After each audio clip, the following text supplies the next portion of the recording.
Welcome to another expert interview. Depending on where you're listening to this, please go below, like, comment, and let us know what you think about this episode and interview.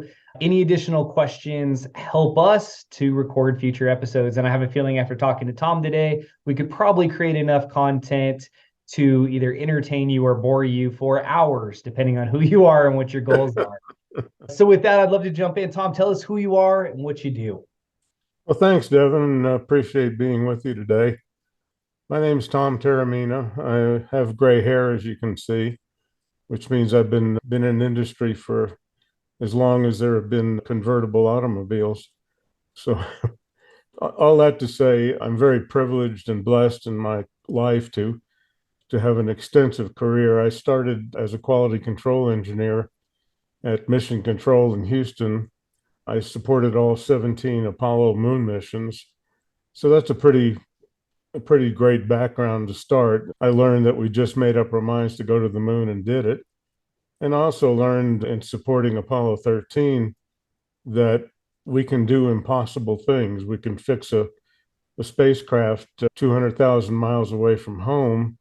Mr. Businessman, what is the problem you have that's more impactful than that? So I've been doing consulting and quality management work for around 50 years or something like that. And I'm blessed to have to work with more than 700 companies. So what I bring to the table is a great deal of experiential background in business management, quality management, running a company. I'm a serial entrepreneur. So I really identify with anyone with an entrepreneurial spirit who wants to be the best they can be in their field. A little bit more background is that 20 years ago, I got a call from an attorney and he said, I think I have a quality control problem. Can you help me in my lawsuit?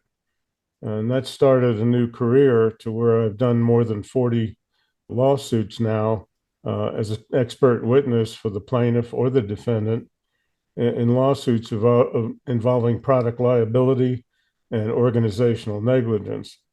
So that's going to factor very much into the discussions we have here today. I'm still working full time, doing all kinds of great things, and I hope each of you loves your business as much as I love mine, and each of you has really valued friends as I've had with Devin over the last few years. Well, Tom, I appreciate you making time and I love everything you've done and I love all of the places and things you can reference because I think that that is such an important part when we talk about business, right? Is being able to have case studies and examples and things to lean into that are very real. And I think that's something that's unique about you, right? Is you can say, "No, I've seen that." Yep. And I'm not seeing that from just trying to teach, but to everybody learns from examples. Most people do anyway. And if I can help somebody avoid a pitfall or put a grain of an idea into your head that, hey, this is possible, then I've done my job. Love that. I'd love to. I know you sent me a bunch of topics, and there's just some I want to highlight. One seems very relevant based on my consulting session with clients today. The question of are you running your business or is your business running you? I think it's one of those questions that happens a lot, whether it's the E-Myth or different books on, the entrepreneurial spirit. But what are you actually creating? So, what advice do you have for someone that feels like they might have just created a job for themselves? Well, you and I are both entrepreneurs and we both have done startups. And in my experience with startups, it's been the people who start them are very proud and very passionate about what it is that they're hoping to introduce into the value stream. They invented the newest IC chip or they've invented the newest platform to work from. They have an enormous passion and an enormous number of goals for the outcome. And they surround themselves with some very dedicated colleagues and they start a business. And the business gets going and they're borrowing money from grandma and they're doing everything they need to do to keep the doors open. And all of a sudden they start selling stuff and they have customers and they have issues with service, providing the service that they proposed or providing products. And then there's defects and recalls. And all of a sudden, instead of being the entrepreneur on the topic that you want to hang your hat on or make your fortune on, having to learn to run a business. And unless you went to B school, you don't know innately the fundamentals of what happens when a business evolves from a startup to a first level organization, meaning you have customers, meaning you have commitments, and meaning you don't have an hour to play with your children because you're working every day and every night. So you wake up one morning and all of a sudden the business is consuming you. So that's the topic you've just brought up is what do you do next? Yeah, so what are some next steps? I find myself in that situation. I think you probably found yourself there before where you go, man, how do we get here? Like what are some steps that business owner could take to try to get back on top of the business? Well, I'm actually doing it today. I met a fellow in Texas that runs a company called Texas Quality Assurance, and he's doing quality management systems for small and medium sized businesses. He goes in and facilitates implementation of things like the International Quality Standard ISO 9001. And so he's passionate about it. He's been in the industry. He's seen all of the problems in industry and decided to make himself a consultant and a trainer. Well, he's exactly at that point current day. All of a sudden, he has three full-time employees and trying to keep them busy while he's selling new projects to new customers.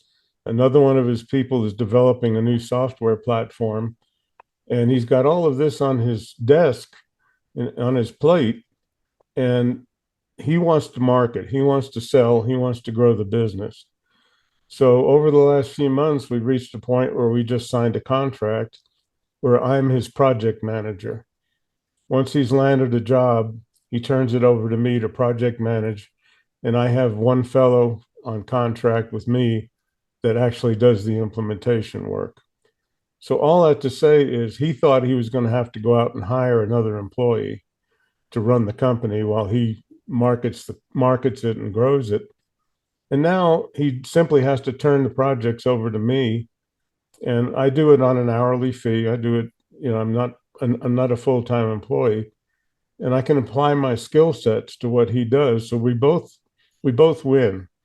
He can go out and sell new contracts and new jobs. I don't like that. I never did like that. And as you know, I'm one of the worst marketing people that you've ever met.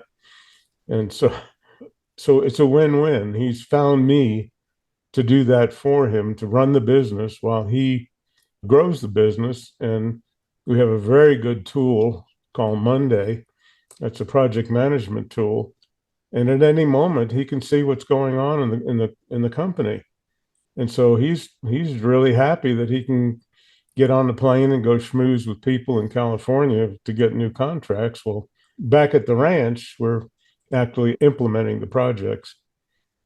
I love that. And I think there's two directions we should talk about. One, I think your example is something a lot of entrepreneurs struggle with, which is letting go of some stuff. I think that often, right, they want to hold on to everything. And you kind of give the example in your story of, you do this, then you do that, then you do this, and you add this to your plate, that to your plate, and all of a sudden you wake up and your plate's super full.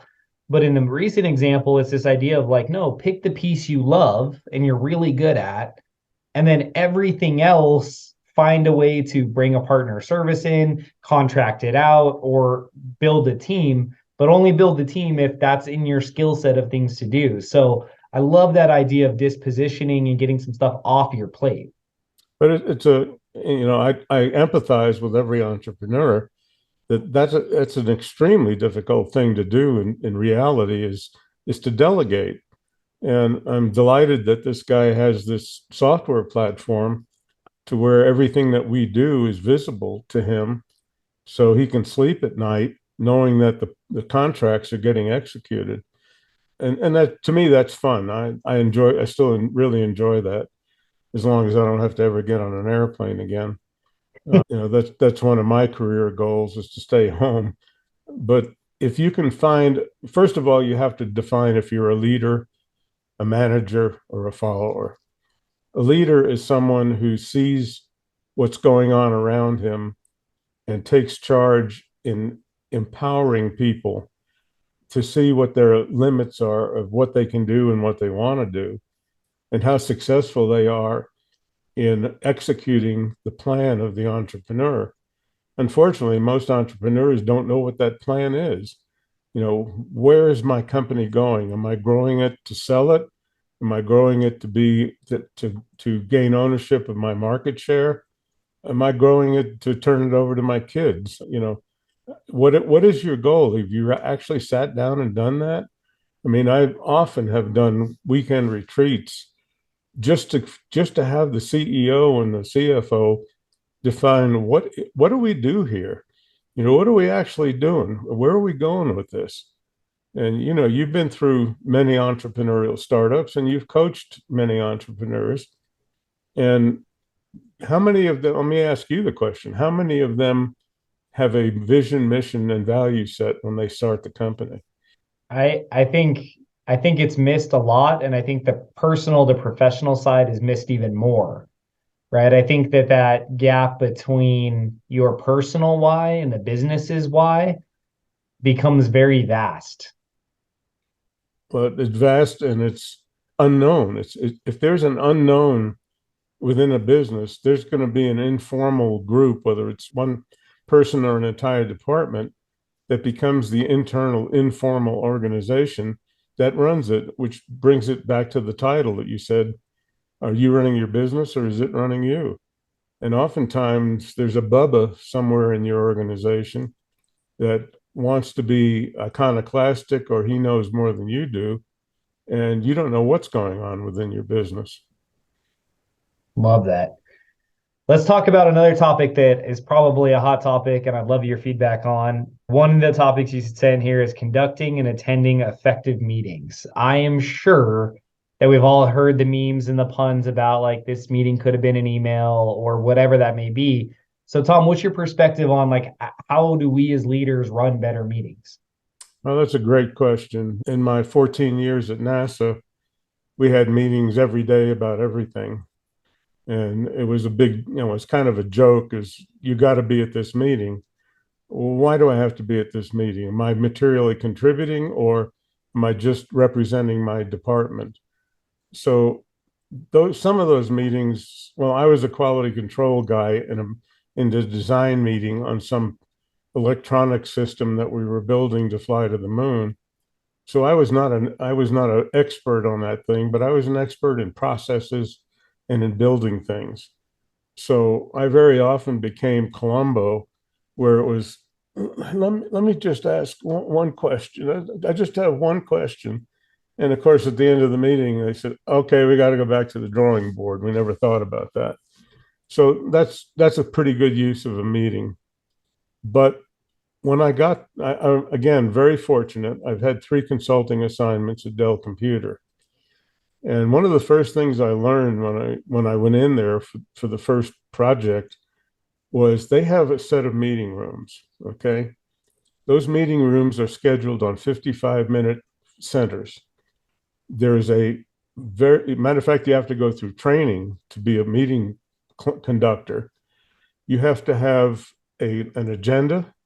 You have to have a list of attendees who are there because they're stakeholders. You have to have someone keeping the time, and you have to have someone keeping the meeting on track.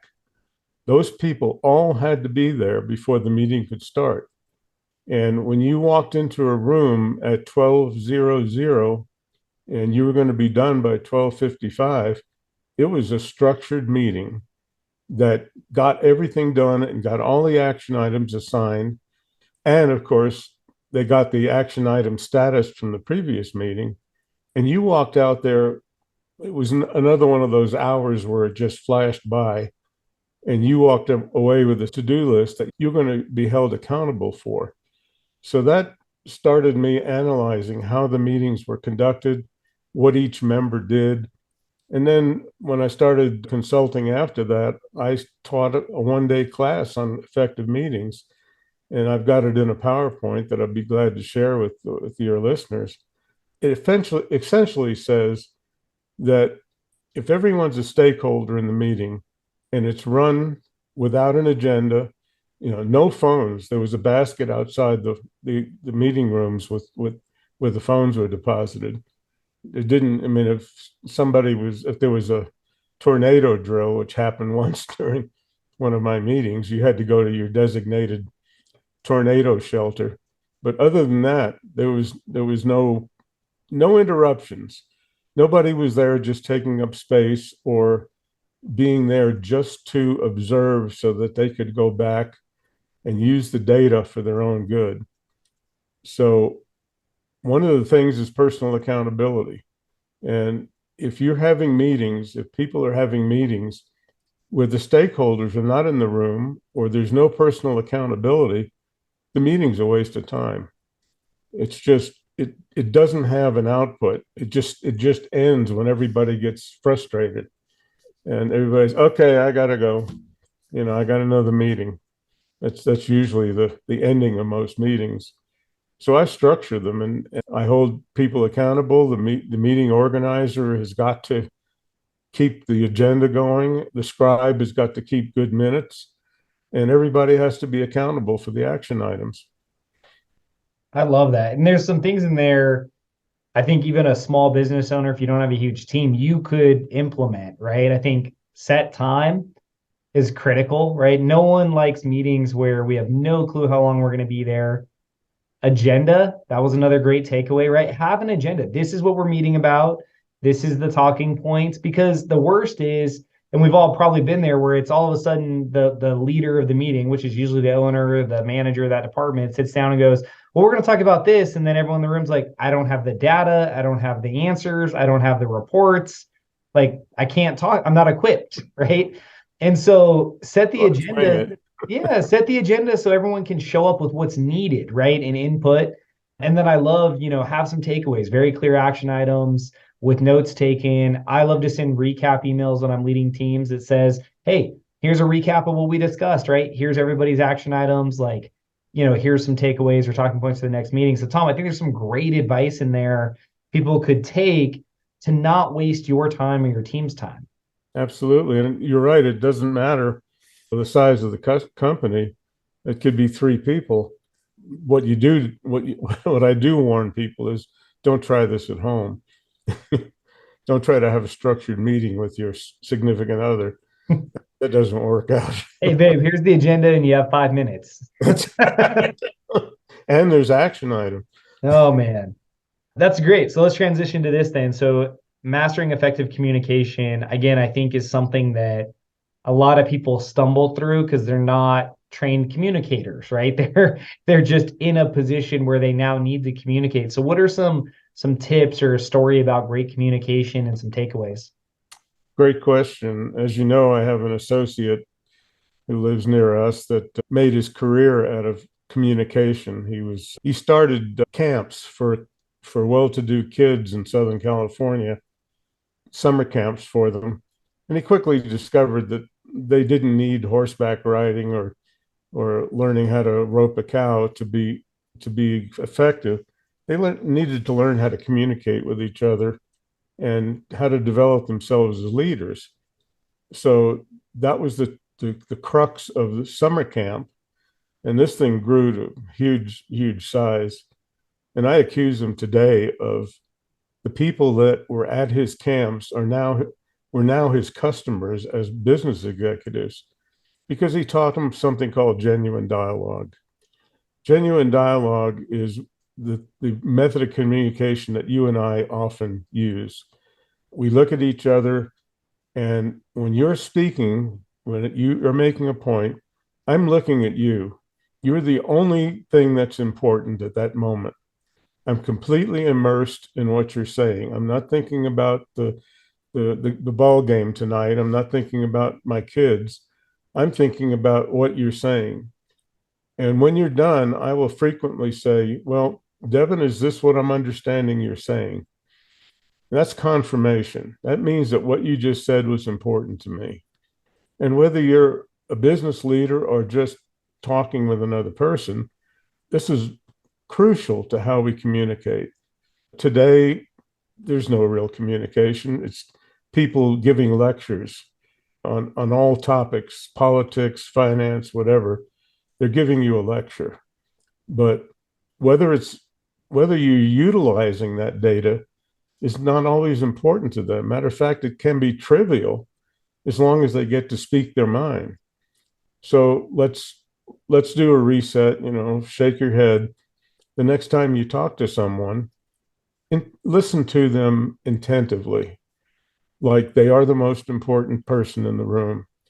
Give them confirmation. Did I just hear you say, those kind of responses? And that promotes dialogue.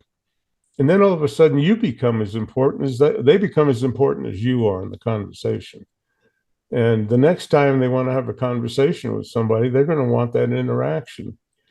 So the more you practice it, I mean, I can teach it, or my friend Cy can teach it. He just did a seminar for UNR where he did an hour long presentation on genuine dialogue and communication. But it's so easy to do it correctly as opposed to doing it badly. So as you said when you started this, we want your feedback.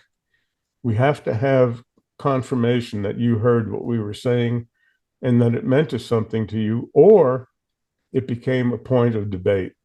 That's equally important, that you've raised a point that we need to debate. Hmm. I love that you talk about attentive listening. I think that in the information overload era, right? It's easy to have your phone present and distractions and noise and all this other stuff and eyes wandering everywhere. And I've seen people get uncomfortable even at a coffee shop where there are a lot of distractions because I just stare through you and they're like you could almost see them kind of like trying to get out of it. It's like, no, like I'm here because I set time on the calendar to learn about you, right? So I'm learning, right? So I love that you talk about that. It's something we could all probably get better at. I'm sure at some point we've all been distracted listeners. And then I love the second takeaway of confirming. I think that there's so much of the conflict created is because we misheard something. And so the easiest way to get rid of that is say, hey, Tom, what I think I heard you say was, or hey, is this how you meant that? Like ask the clarifying question so that one, we make sure we're actually having the same conversation. And two, you can go the right direction, right? Because you may get mad because Tom said something and you go, Tom, is that what you meant? So no, it's not what I meant at all. Like what I meant was this. Oh, I didn't understand your reference, right? We could have ended up in a ditch and now at least we're back on the road driving down the street together. Absolutely. As I said, I've got a few gray hairs. I got all gray hairs, but at my at my particular point in my career and life, I don't have time to waste on trivial, nonsensical things and trivial conversations. I don't get out much because my business partner died of COVID 2 years, 3 years ago now. And so I just, in abundance of caution, I don't get out, but I do a lot of these video conferences and podcasts and try to communicate with people by I'm looking in the camera, not in your eye, but I hope we're making connection here, even though it's electronic. Love that. Next topic I want to talk about is creating truly satisfied customers. I think that this is something I'm a huge advocate for. I think referrals are the lifeblood of a lot of businesses.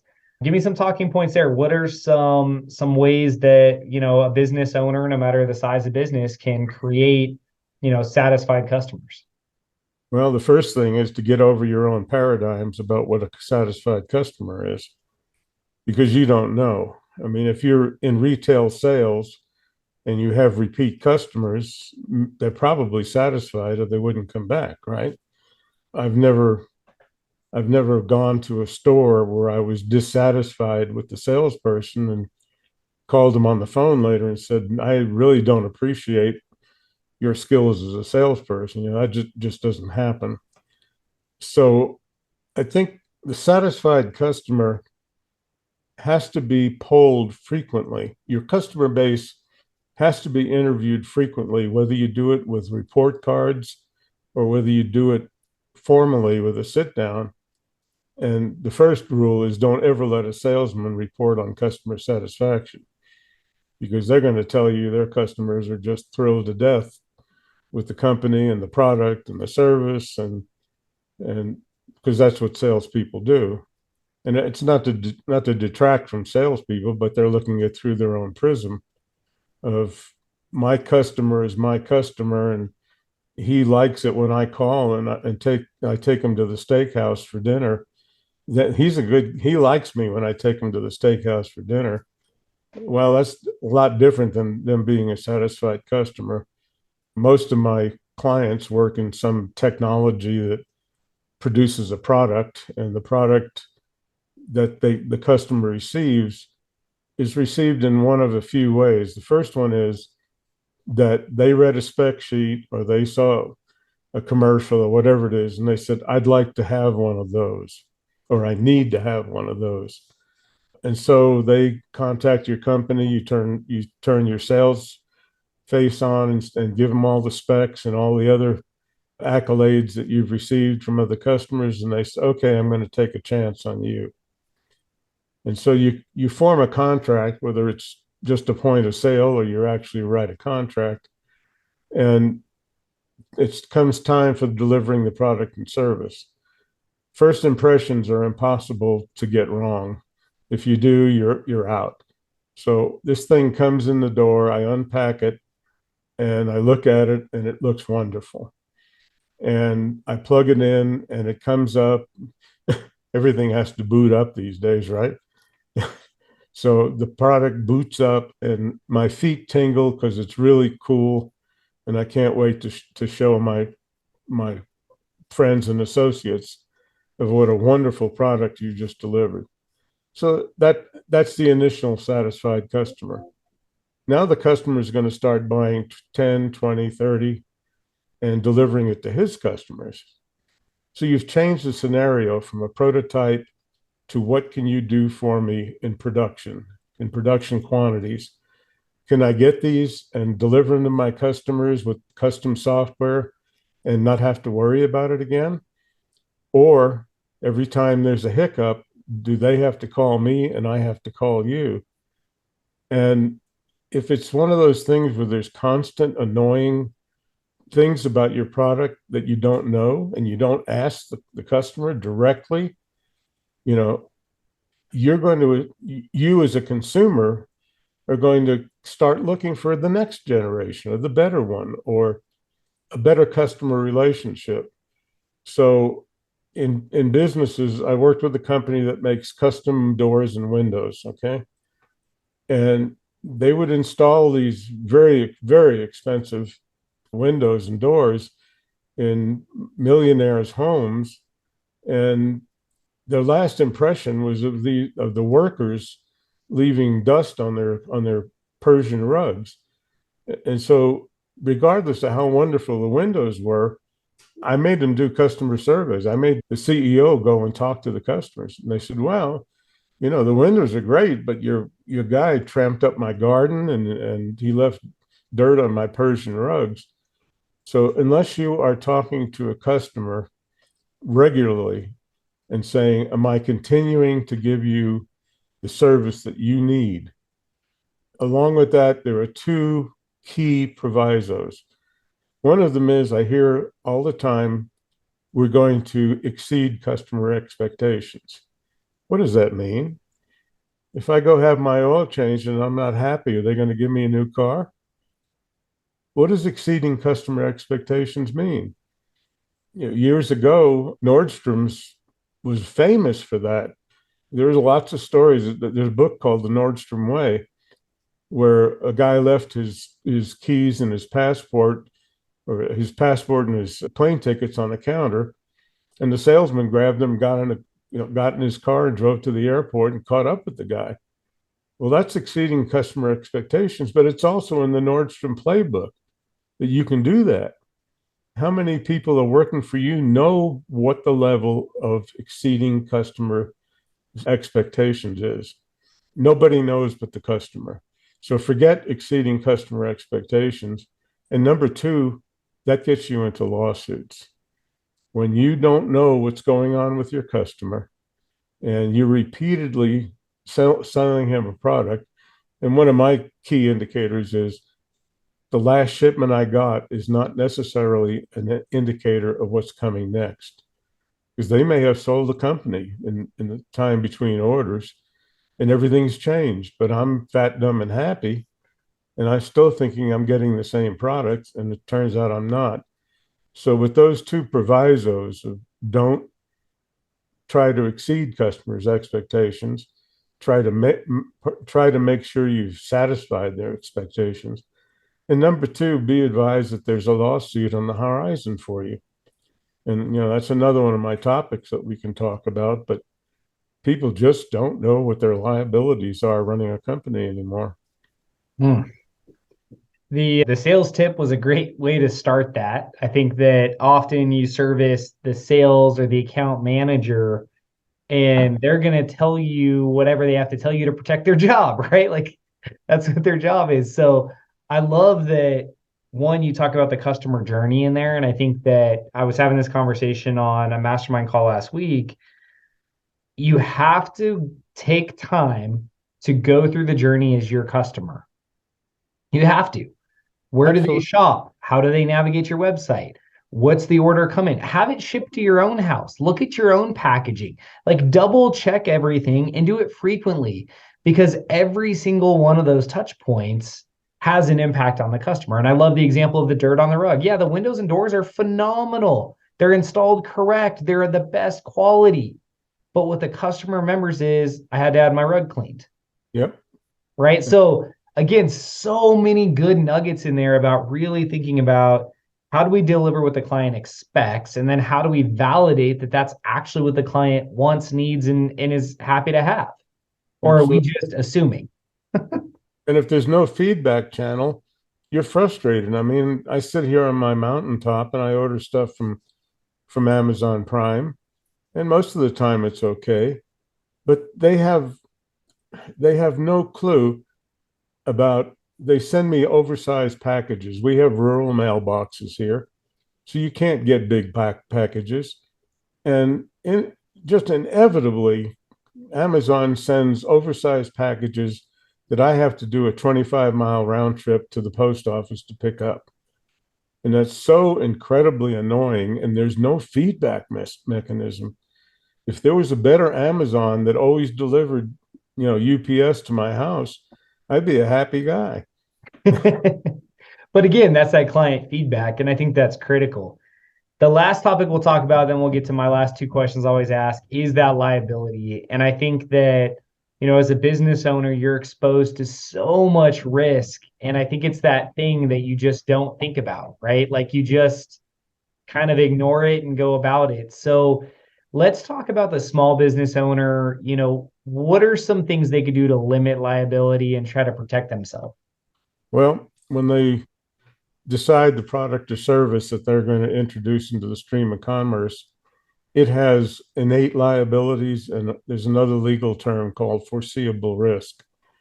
Foreseeable risk is defined as a conscious state that any person should have about what they're introducing into the stream of commerce. They should be aware of what that product is and how it can be used.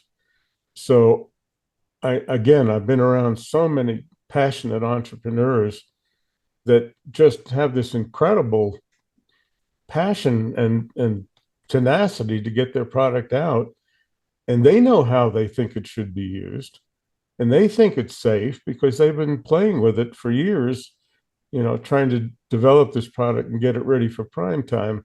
I mean, I've got a list of examples. Like I've got 41 cases we could go through, but a small business.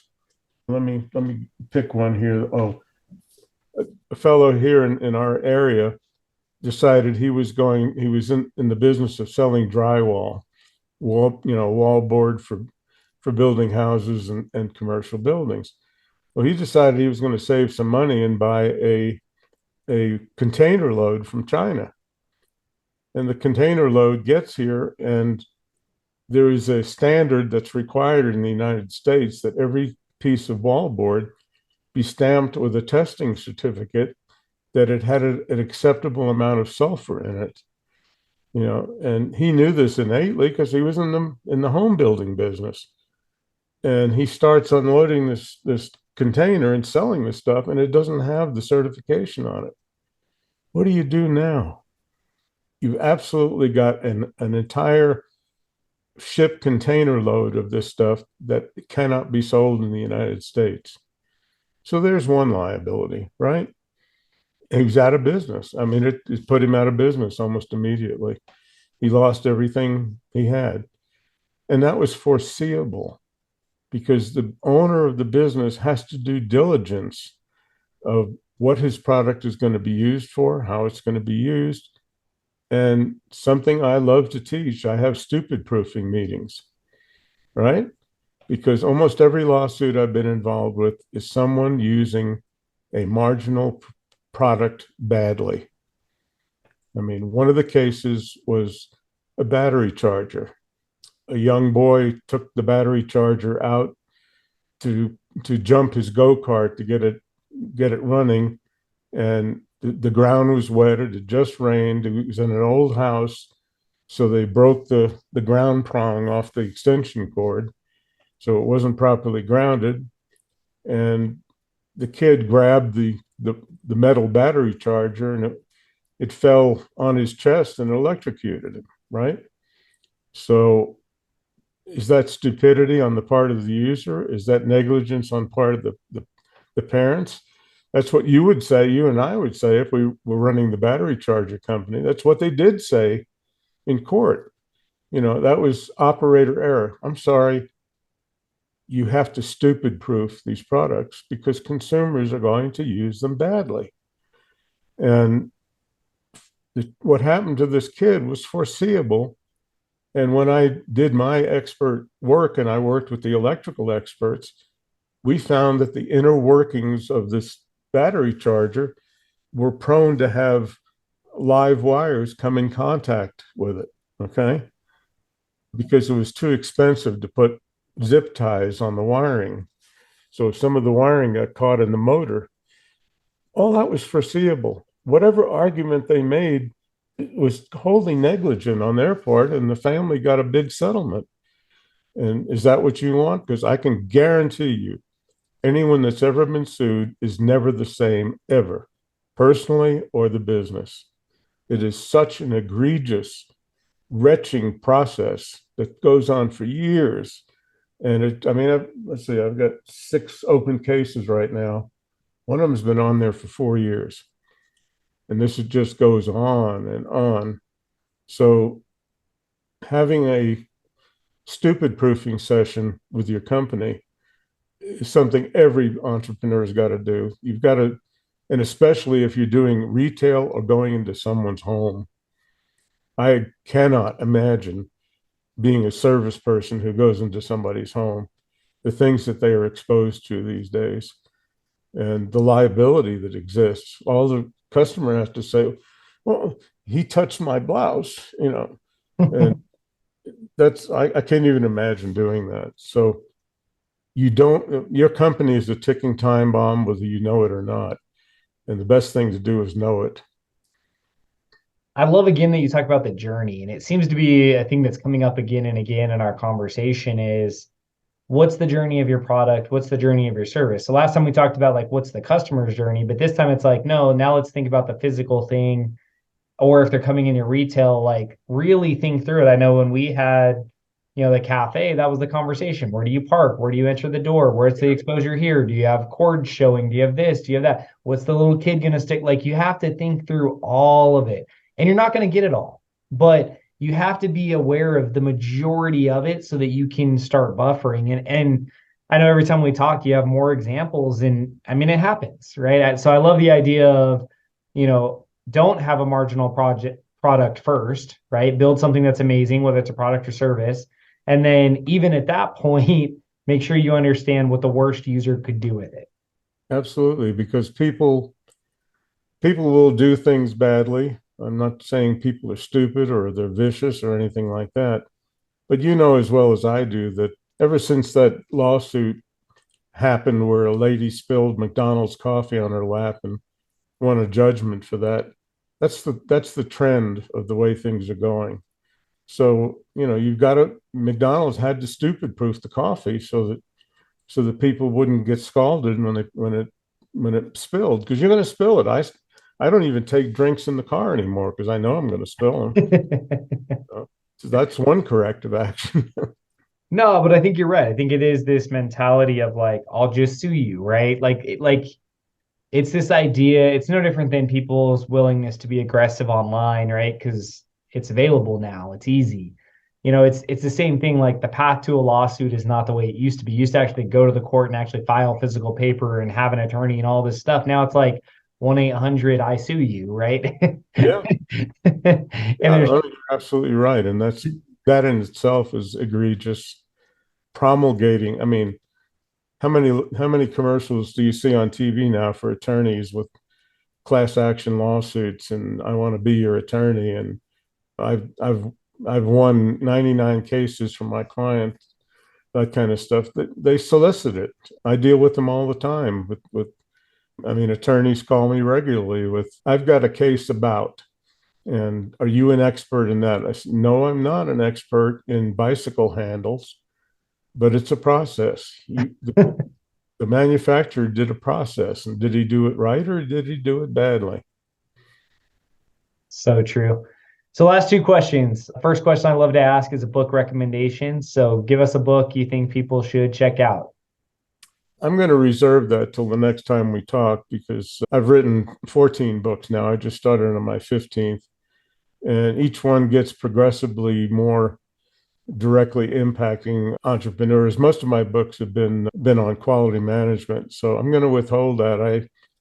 I don't want to say I have read nothing recently that I would endorse, but that's kind of where I'm sitting right now. There, in my opinion, and again, at my age and my level of experience, books are not hitting the nail on the head. They're giving you some information, but they don't give it all to you. They want you to buy the next one. Mm. So sorry about that. No, I think there's a nugget there.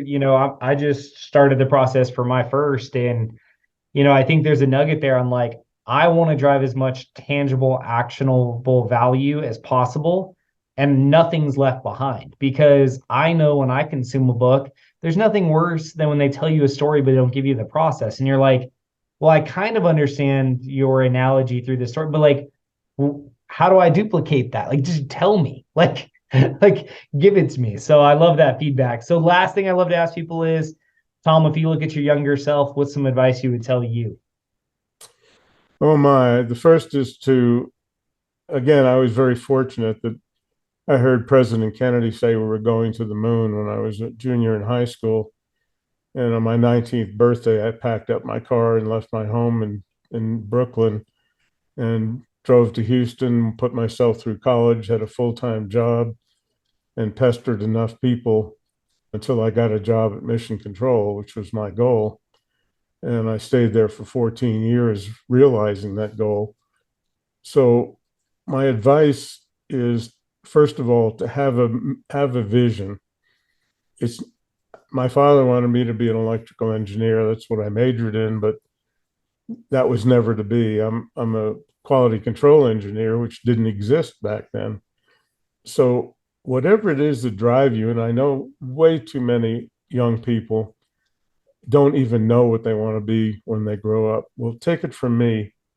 I still don't know what I want to be when I grow up. I'm still working on that. But I have a vision. And that vision is to impart to everyone who will listen the lessons I've learned and don't make the mistakes that I've made. So learn from everything you can find about people who've been successful. Let me predicate that with people who appear to be successful but aren't. You want to learn from people that are truly successful because if you come up with the greatest widget in the world, you're going to be so-called successful. You'll have your Porsche and whatever those trappings are. But look to models of people who have truly been successful. I'm not even going to name any because they're so controversial. But once you get your teeth into something and it's your passion, then do everything in your power to realize that passion. It took me, I mean, NASA was hiring all the time when I moved to Houston, but I really had to work hard to get that first job. So whatever your passion is, pursue it. And then understand that from your age today to where I am in my 70s, you really don't have to declare what you want to be when you grow up.